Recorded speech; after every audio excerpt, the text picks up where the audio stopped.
Welcome to my podcast on how not to retire, a psychological approach to retiring healthy and wealthy. Episode 8, The Challenge of Boredom, Pro Tips and Getting Triggered. Greetings, I'm your host, Dr. Richard Himmer. Today's episode is all about you, just you. It isn't about what other people do, say, think, or feel. Humility and meekness are not byproducts of thinking more about oneself. They are the results of thinking more of oneself. In retirement, losing our identity and not having a purpose is often the result of not thinking more about ourselves or properly thinking about ourselves. The transition from full-time employment to retirement brings immense change into our lives, right, into a person's life. While some explain the benefits of retirement are increased free time, freedom overall, there's a good argument to make regarding the risk of increased freedom of time, and that risk is boredom. Many retirees struggle to structure their days and weeks meaningfully without the built-in schedule or the social connections and sense of purpose from a career. In dealing with addiction recovery, one of the primary challenges that addicts face when confronting their demons is also boredom. Boredom compromises emotional awareness, and the triggers in life become floods. Boredom is either a lack of purpose or a loss of purpose. Either way, when purpose is absent, boredom quickly sits in and takes charge. As a reminder, purpose derives from identity. No clear or authentic identity, no purpose. No purpose, enter boredom. This is probably a good time to explain the difference between being triggered and being flooded. Being triggered and being flooded actually are two different emotional reactions that are important to understand. When someone is triggered, it means that something, either internal or external, causes someone to recall a strong or traumatic emotional memory, and they're not always aware of the trigger or the memory. Triggers often come from our past negative experiences that left an emotional imprint. A smell, a song, interaction, or a place can bring up those old memories of anger or sadness or fear or shame, and it can come suddenly and very intensely. Being triggered feels very uncomfortable to most people, and often they react out of that painful emotional state. However, it needs to be noticed that trigger is actually a neutral experience. Our self-awareness can then be managed if we know that we're being triggered, and we can interrupt said trigger. It doesn't have to go to what we call flood. So being emotionally flooded refers to a present moment experience where someone is completely overwhelmed by emotion and they move to, and these will sound familiar to you, fight, flight, freeze, or faint. When flooded, intense emotions take over the ability to think clearly or rationally. Being flooded can make someone act rashly, yell, withdraw, go into their man cave or their chick hut, or just completely burst into tears when a minor frustration occurs because emotional reactions get so intensified. Flooding feels like a break in someone's ability to self-regulate as the intensity of the emotion completely captures a person's state of mind. They usually or often can lose control. In summary, triggering immerses someone in emotions associated, again, with the past, while flooding involves being consumed by present moment emotional reactions that disable logic and reason. In other words, you're out of your head when you go to fight, flight, freeze, or faint. So learning to free oneself from the intensity of sudden or difficult emotions can actually prevent these negative emotions. Retirement boredom negatively impacts mental, emotional, physical, social, and even financial well-being. Understanding the symptoms and addressing the root challenges is the key. So I'm going to just highlight a few of the common symptoms associated with retirement boredom. 1, lack of excitement and zest for life. Now pay attention as I go over this. Do any of these apply to you? And if you start answering yes or your head's going north-south, be aware of that, and then you can start paying attention to what causes you to move into this direction. So, lack of excitement and zest for life, loss of motivation, and feelings of apathy. I don't care. It doesn't really matter to me. Fatigue and low energy levels, maybe trouble getting out of bed in the morning. Excessive daytime napping, constantly fatigued, tired, so you start taking naps. Your eating patterns start changing. You either start gaining weight or losing weight. A constant recurring theme of minor illnesses and increased aches and pains. This is beyond just the aging process. Sadness or depressed moods. Irritability and restlessness. Now, some people are by nature irritable and restless, but this is an increase. Or, just do a sidetrack here, a lot of people who are just by nature irritable is because they're always in pain. They are medicating with that irritability and that restlessness. Another one would be increased trouble concentrating. And then one that is a recurring theme in all of this process is feeling lonely or isolated socially. These symptoms arise from the deeper challenges retirees face when workplace structures, they just disappear overnight because you're now no longer working.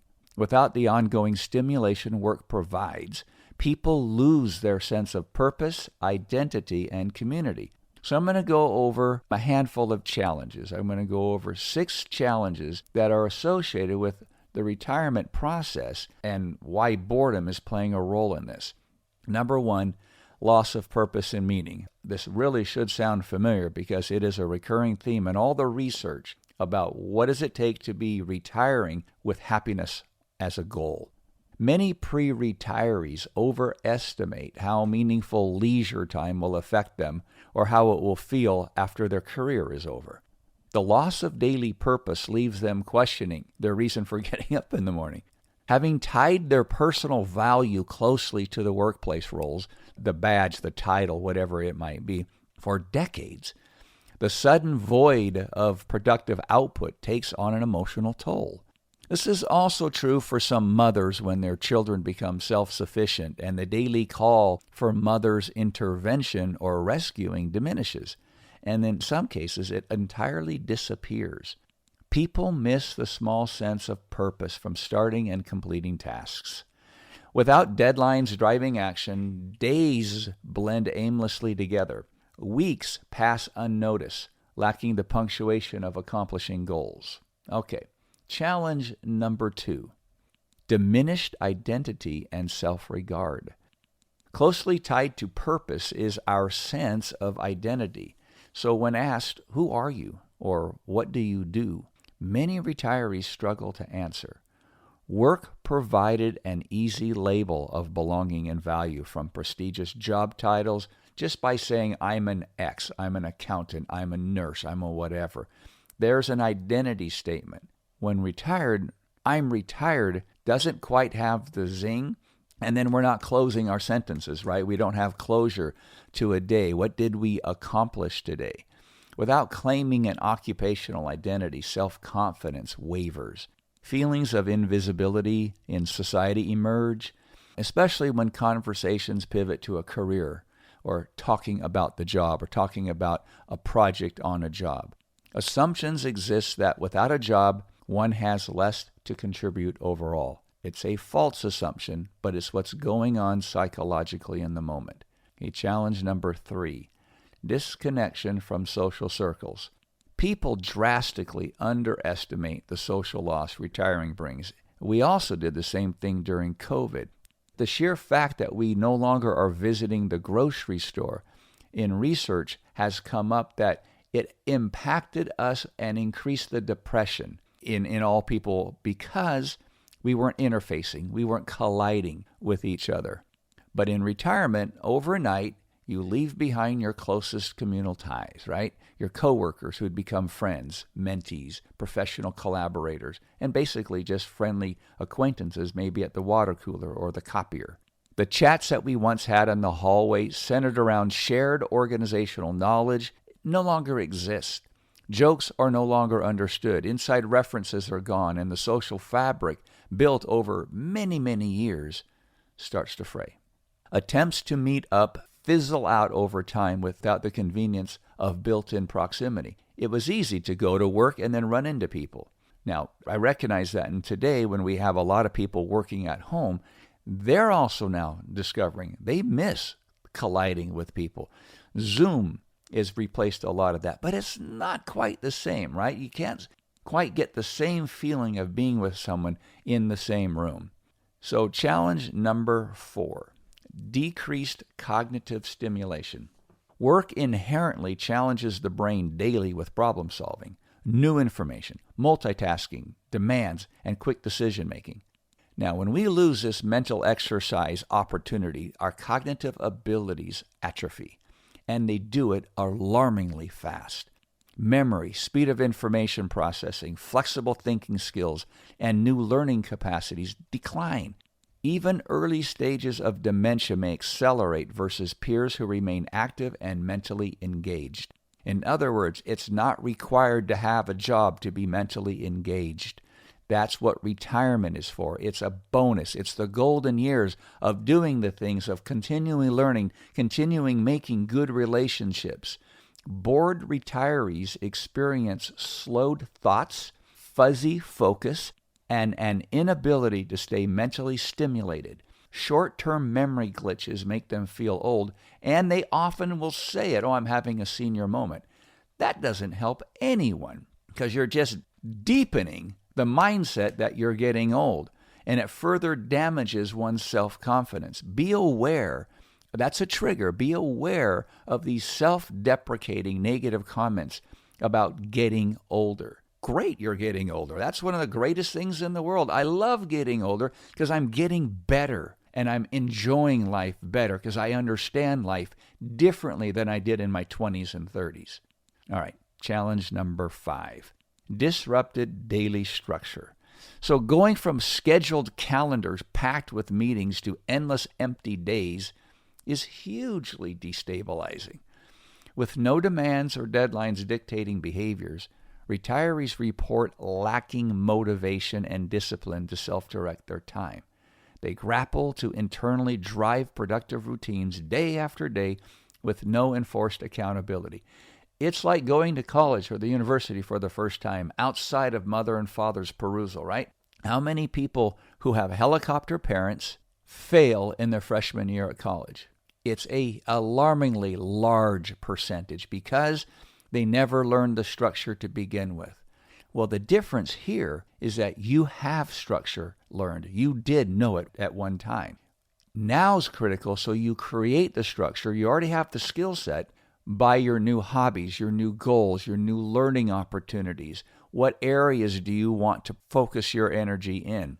It's just taking a different approach, but you already have the skill set. Challenge number 6. Sedentary lifestyle side effects.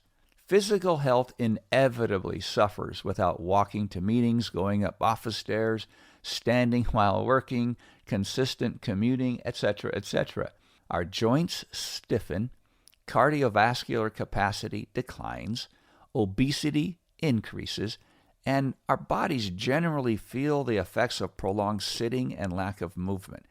And I'm arguing that the same thing is true with our brains. Our energy levels will plummet both physically and emotionally when we stop moving. And that's moving with our bodies and moving with our minds. Immune function may also weaken without regular exposure to people and pathogens. Staying home, isolating, is what's causing the problem. In other words, in retirement, what warms my heart the most is when I'm talking to someone who's recently retired or been retired for a year or two, and I ask them how the retirement's going for them, and they look me in the eye, they have this big smile, and their whole body just exudes this energy. I have never been busier in my life. This is so much fun. I wish I had done this earlier. Well, that's the idea. How do we go from being very productive in our working years to being more productive in our retirement years? So how do we beat retirement boredom? The good news is each challenge contributing to boredom brings corresponding solutions. Strategically filling time with purpose, a community, a cognitive growth, physical activities, and structured days alleviates boredom and enhances your well-being. The key is mindfully avoiding complacency and making retirement uniquely meaningful in the long term. Setting new goals, exploring enriching hobbies, volunteering, part-time work, learning new skills, traveling intentionally. We will do that one in another podcast. But the travel part is where people go to first thinking, okay, I'm just traveling. But traveling intentionally is a big difference. And connecting regularly with others, developing healthy home routines can whoop the risk of boredom before it ever happens. With deliberate intention, the retirement years can become the most fun, fulfilling, and exciting time of life if it's built around passions, direction, and purpose. So over the last 3 decades, my focus has been on addressing behavioral challenges, particularly those related to addictions. I've worked across various settings, including prisons, schools, police academies, churches, families, corporate boardrooms, and during company-wide training sessions. Regardless of our backgrounds, everybody experiences getting triggered. As mentioned earlier, however, experiencing a trigger doesn't mean we're bound to spiral into a flooded state. Triggering itself is a neutral occurrence. It's our response to the trigger that holds significance. Recognizing when we're triggered is crucial. Recognizing when you're bored is crucial. Because if you're aware of it and you can name it, you can tame it. So I'd like to share a page from the Addiction Recovery Playbook that could prove helpful right now. We often use acronyms to enhance our understanding of the triggering process. And one particularly effective acronym in this regard is BLASTED. The acronym BLASTED stands for bored, B, lonely, stressed, tired, hungry, and depressed. So BLASTED, BLSTHD. It's commonly used in the addiction recovery and mental health circles to identify potential triggers or emotional states that can increase the risk of engaging in addictive and or unhealthy behaviors. When someone experiences one or more of these states, they become more vulnerable to cravings or negative thought patterns or impulsive actions that can lead to a relapse or other harmful consequences. In retirement, it will lead to an increase of more boredom and a decrease of mental acuity and physical strength. So here's a brief explanation of how each state can act as a trigger. So bored. Feeling bored or understimulated can lead to restlessness and a desire for excitement. But that may tempt someone to engage in their addictive behavior as a way to cope. So lots of times when people are bored, they're more irritable, right? And that's how they cope. It's a medicative process. Someone who's constantly irritated, and you can just give that a name. Oh, it looks like you're a little bit irritated. Did I read that right? And they go, well, yeah, I am irritated. They're hurting. That's an awareness. So be aware of it in your own self. Ask yourself, man, am I irritated? Oh, yeah, I guess I am. Why? And then you might find it's because you're bored and you're not feeling very good about being bored. All right, lonely. Loneliness and the lack of social support can contribute to feelings of isolation and a heightened desire for connection or comfort, which may be sought through addictive substances or behaviors. But here's the other aspect. Too many people that I've met who are lonely actually go about addressing their loneliness, their medicative process, by pushing more people away. That's called collusion. Collusion is when you do something that gets you exactly the opposite of what you want. Too many lonely people, socially isolated, if you will, create more problems for their abilities to create friends and acquaintances because their behaviors are maladaptive. It's because they're medicating. Okay, number 3, stressed. High levels of stress can weaken one's ability to cope with cravings and make it more challenging to resist the urge to engage in, again, addictive behaviors as a mean to escape or relief. Let me be real clear on the addictive behaviors. You might be just thinking, okay, I have to go get a drink of alcohol or I'm going to shoot up with cocaine. That's not what I'm referring to. In these particular addictive behaviors, they're behavior addictions. That's what I mentioned earlier. Behavior addictions are like anger, controlling, playing the role of a victim, playing the role of a rescuer. Remember, rescuers don't make friends, they take hostages. Persecutors, bullies, gaslighting, all these different things, controlling, having to be right, always having to be the smartest person in the room.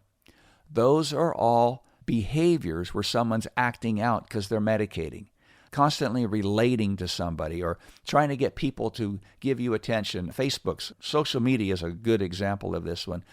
So many people medicate on social media, either from watching these constant memes or trying to get likes, even buying likes. That's a medicative process. That's because they don't have a sense of authenticity with who they are. All right, number 4, tired. Fatigue and exhaustion can diminish willpower and self-control, making it harder to resist cravings.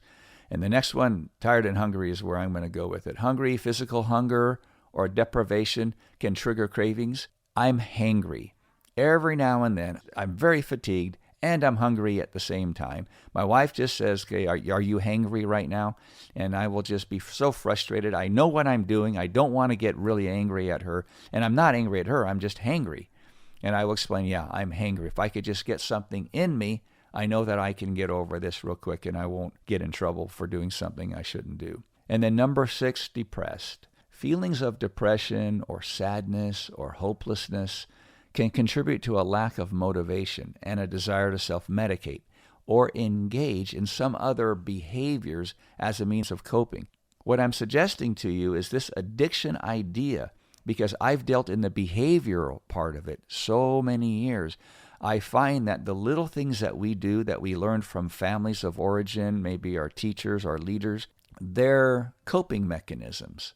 They're ways of medicating because we're in pain. The blasted acronym, bored, lonely, stressed, tired, hungry, hangry, or depressed. Those are just awarenesses that you have. That when you're at your worst, it's probably because one of those things has triggered you and you've moved to a state of being flooded. As James Clear said, whenever there is a gap between your habits and your goals, your habits will always win. A habit I'm recommending you develop is the awareness of the triggers in your life so you can avoid them. So this time frame, the golden years, are indeed this bonus half. Now is the time to take the habits that serve you in your productive years and transform them into a system that generates the energy and opportunities for your bonus life, or the so-called golden years. Remember, don't try harder, try different. Until next time, may your habits harmonize with your purpose, leading to a life filled with happiness, joy, and well-being.